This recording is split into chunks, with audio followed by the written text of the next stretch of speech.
You guys, the state of the secret lives of Mormon wives is up in the air right now as some of the dads have come out to speak out about things that have happened behind the scenes that we haven't heard about yet. There's also things being said about maybe Taylor filing a lawsuit against ABC, but then there's rumors of ABC wanting to sue her, maybe some of the men wanting to sue ABC. There is just so much being said right now, and we're gonna get into everything.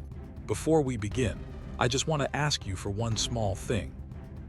If you enjoy honest conversations, deep dives, and stories that help make sense of messy situations, please stay with me until the end. And if you like content that breaks everything down in a simple, human way, I'd really appreciate your support.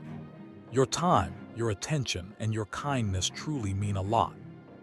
Now let's talk.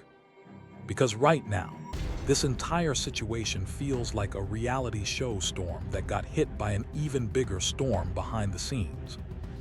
And honestly, the more details that come out, the more confusing, shocking, and messy this whole thing becomes.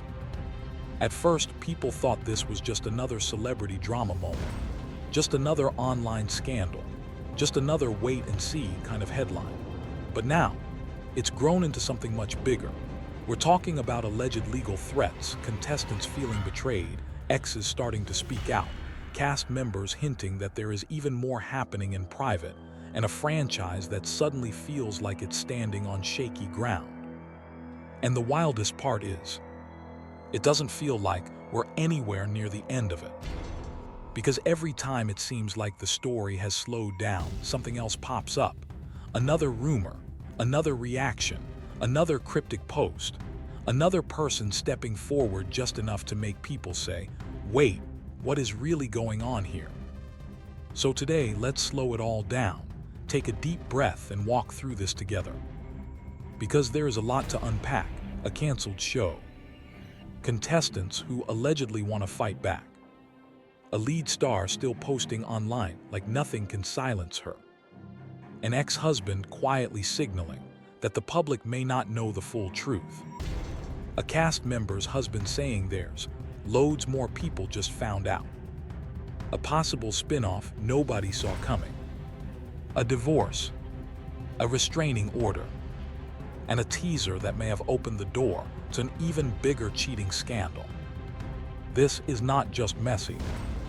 This is the kind of reality TV chaos that spills off the screen and starts raising bigger questions about trust, accountability, contracts, image, and what really happens when entertainment and real life crash into each other. So let's start at the center of the storm, Taylor Franke Paul. When news broke that the Bachelorette season involving Taylor had been canceled, people immediately started asking the same question. What happened behind the scenes that was serious enough to stop the whole thing? Because canceling a show like that is not a small move. It affects the network, the production company, the cast, the crew, the promotion, the money, the schedules, everything. So the second the season got pulled, it was obvious that this was bigger than just bad press. Then reports started spreading that some of the men from the season were allegedly considering legal action. And that changed the conversation fast. Because now this wasn't just about a canceled reality show. Now it was about whether people felt misled, put at risk, or pulled into something they never would have agreed to if they had known everything up front. According to reports, several contestants were said to be looking into whether they had legal options against ABC and Warner Brothers Discovery. Why? Because some of them allegedly feel they put real life on pause for this opportunity. Some reportedly left jobs. Some stepped away from financial opportunities. Some gave up time, energy, privacy, and stability because they believed they were stepping into a major life-changing moment. That's a big sacrifice. And when people make sacrifices like that, they expect something in return. Maybe not a perfect ending, maybe not love, maybe not fame, but at the very least they expect honesty, structure, and safety. So if these men truly feel that the environment was not safe, or that important information was not handled responsibly, then it makes sense why emotions would be running high right now. Because when someone says, "I gave up part of my life for this," that is not a small complaint. That's hurt. That's anger. That's disappointment. That's a person feeling like they bought into a dream and ended up inside a disaster. But then the story gets even more complicated, because there has also been talk that ABC may be looking at its own legal options involving Taylor. And that opens a completely different door. Some legal experts have reportedly suggested that if a show is canceled because of controversy surrounding its lead, a network might try to argue breach of contract or even seek financial recovery, depending on what the contract says and what was disclosed. In simple words, if a network believes someone's actions caused serious damage to the production, they may try to recover money. But here where things get tricky. This is not a simple black and white situation, because people have pointed out that the incident many are talking about happened back in 2023. It was not some hidden event that suddenly appeared from nowhere. Public records existed. Information was already out there. So if the network knew or could have known and still moved ahead with Taylor as the lead, then that changes the argument. Because then the question becomes, can you really act shocked later about a risk you already accepted earlier? That's why a lot of people are saying this could become legally complicated very fast. On one side, there may be an argument about responsibility and fallout. On the other side, there may be an argument that the network made its choice with eyes open. And when those two ideas crash into each other, things get messy in a hurry. But while all of that swirls around in headlines and rumors, Taylor herself has not exactly disappeared. In fact, one of the things making people talk even more is that she has remained visibly online.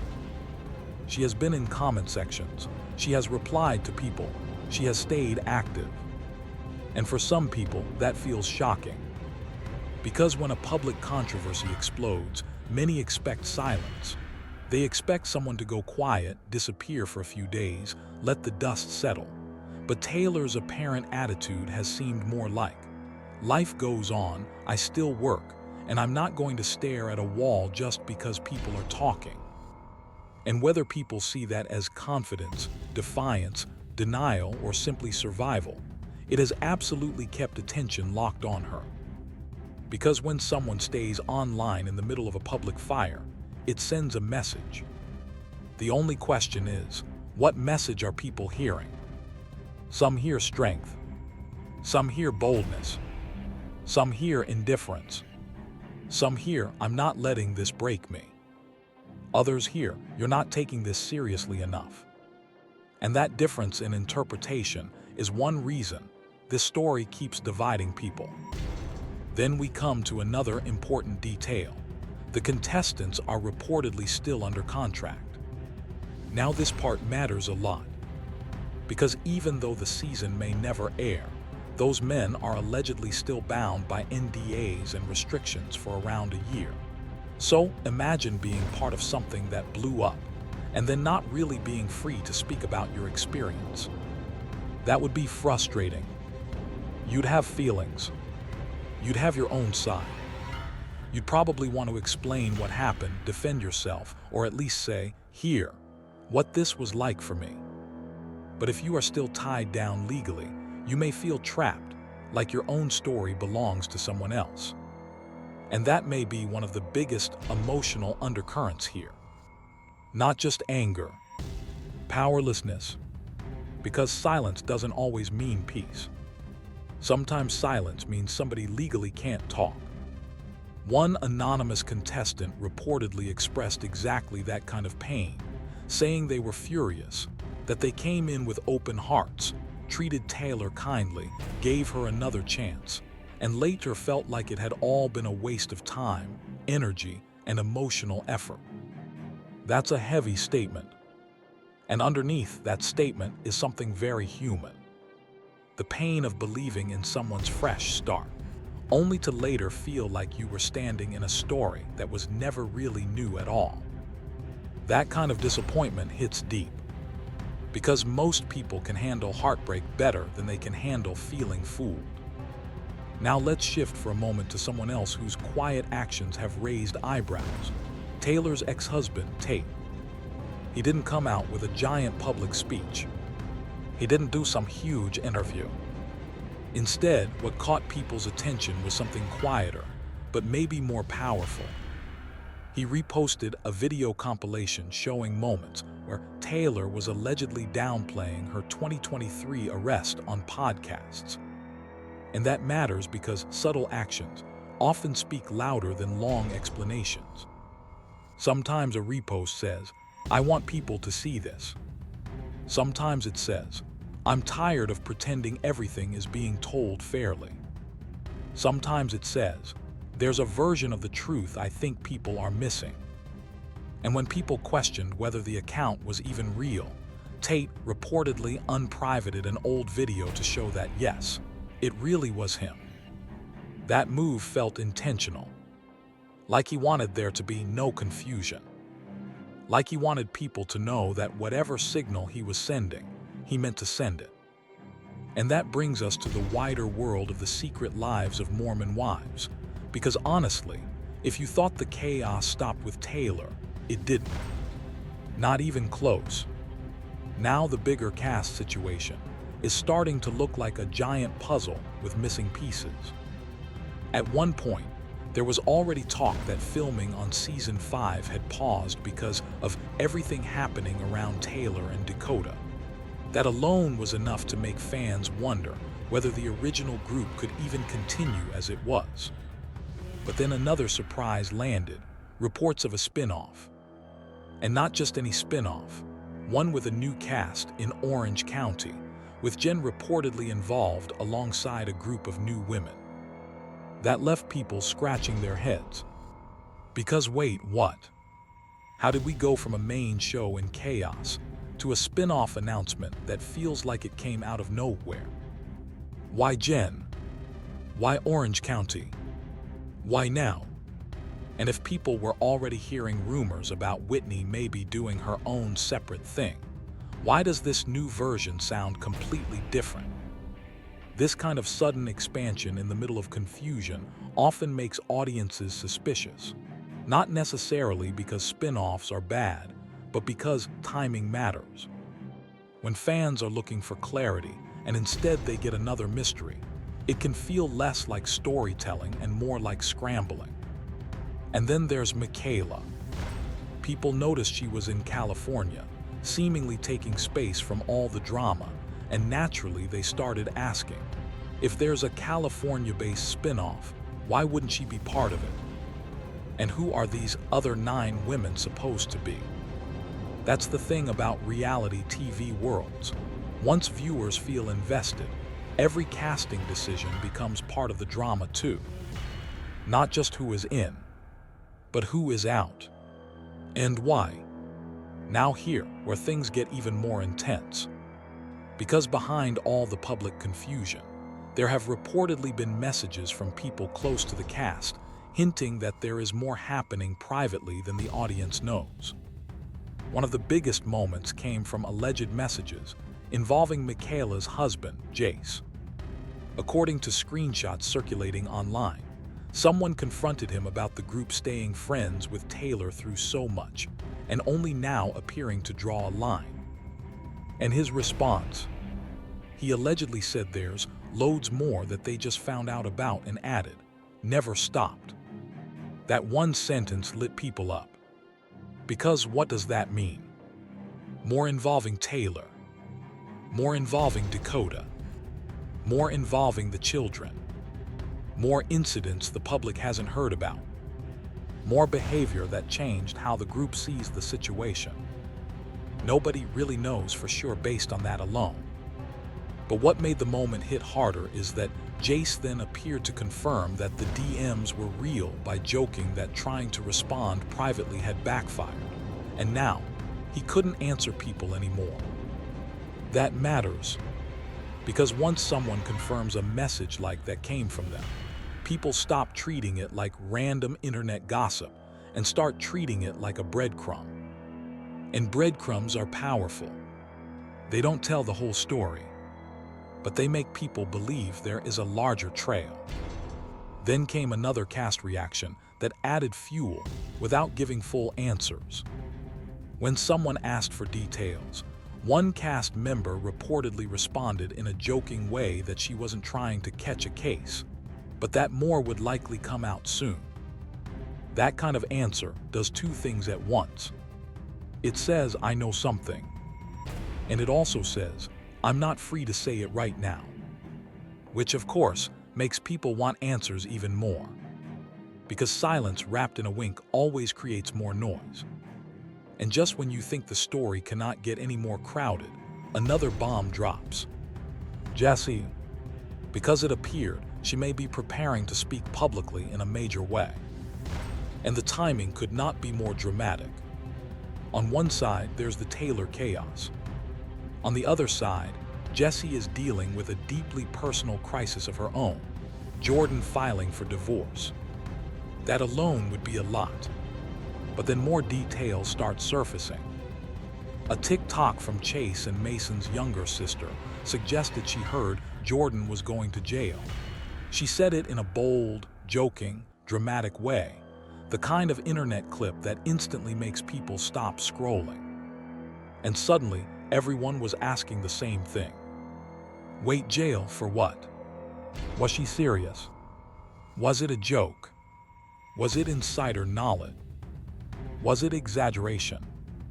Nobody had a clear answer. But what made people stare harder was Jordan's response, instead of fully shutting down the idea. He commented in a way that seemed to brush off one part of the video while not cleanly dismissing the other. And when that happens online, people start reading between the lines immediately.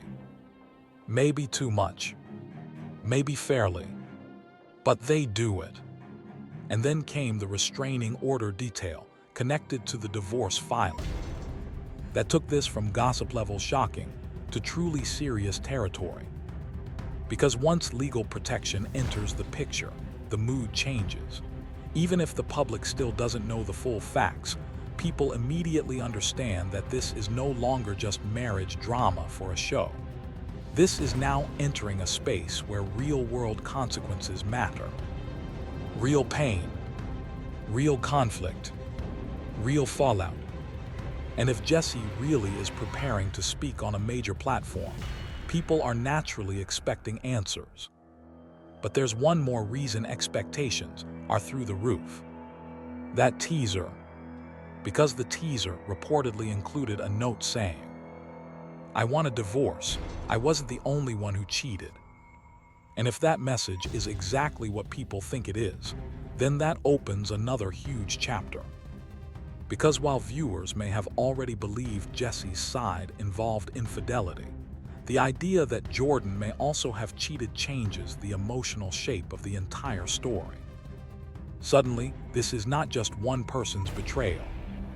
It becomes a picture of a marriage breaking down from multiple sides.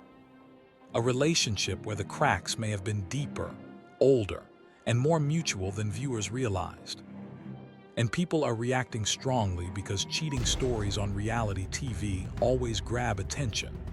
But when they overlap with divorce, legal filings, restraining orders, and multiple public scandals happening at once, they stop feeling like isolated drama and start feeling like an entire world collapsing in public.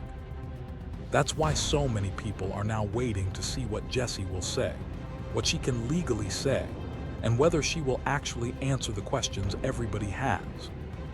Because right now, the audience doesn't just want gossip. They want coherence. They want the puzzle pieces to fit. They want someone to finally say, here is what happened. But the truth is, that may not come quickly. Not when contracts are involved. Not when legal issues are floating around. Not when people are posting just enough to keep interest alive, but not enough to fully explain anything. And maybe that's what makes this story so gripping. It's not just scandal. It's suspense. It's the tension between what is public and what is private. Between what people think they know and what they may still be missing. Between the polished image and the messy reality underneath. And maybe that's the biggest lesson in all of this. reality television sells us the idea that we are seeing real lives. But in moments like this, we are reminded that what we see is never the whole picture. We see edits. We see timing. We see strategy. We see reactions. But we don't always see context. We don't always see contracts. We don't always see the things people are afraid to say out loud. And we definitely don't always see the emotional cost. Because behind every headline is a person. Behind every rumor is a family. Behind every comment section joke is a real-life consequence that keeps going long after the post disappears. That doesn't mean public behavior should be protected from criticism. It just means we should remember that chaos on our screens is still chaos in someone's real life. And right now, that chaos is touching almost everyone connected to this story. The lead, the contestants, the exes, the spouses, the cast, the network, the audience. Everyone is now caught in a giant swirl of rumor, reaction, damage control, and unanswered questions. So where does that leave Mom Talk? Honestly, that's the question hanging over everything. Can this world survive without Taylor at the center? Maybe. Can the show continue by shifting focus to other women? Possibly. Could a spin-off work? Sure, but only if audiences understand why it exists and feel connected to the people in it. Because right now, confusion is winning. And confusion is dangerous for a franchise. People can forgive mess. People can even be drawn to mess. But when things stop making emotional sense, viewers start checking out. So the future of all this may not depend only on who stays and who leaves. It may depend on whether the people behind these shows can rebuild trust with the audience. Trust that the story is honest. Trust that the cast is not being used carelessly. Trust that serious issues are not being brushed aside for drama. Trust that what happens next has a reason behind it. Without that, every new twist just feels like another headline with no heart. At this point, we are watching a world that looks shiny on the outside but is clearly cracking under pressure. A canceled dating show. Alleged legal talks. Contestants feeling trapped and frustrated. A lead star refusing to disappear. An ex quietly signaling that more should be taken seriously. Friends and spouses hinting that the public still doesn't know everything. A spin-off announcement that raises more questions than answers. And a divorce story that may be about to explode even further. This is no longer just one scandal. It's a chain reaction. And until more people speak clearly and legally can speak clearly, the internet is going to keep filling in the blanks itself. Sometimes correctly, sometimes unfairly, but always loudly. What makes this story so unforgettable is not just the drama. It's the feeling that every layer we pull back reveals another one underneath. It's the sense that behind every public post, there may be private pain. Behind every polished appearance, there may be panic.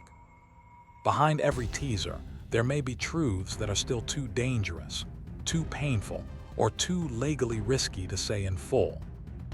And that's why people can't stop watching.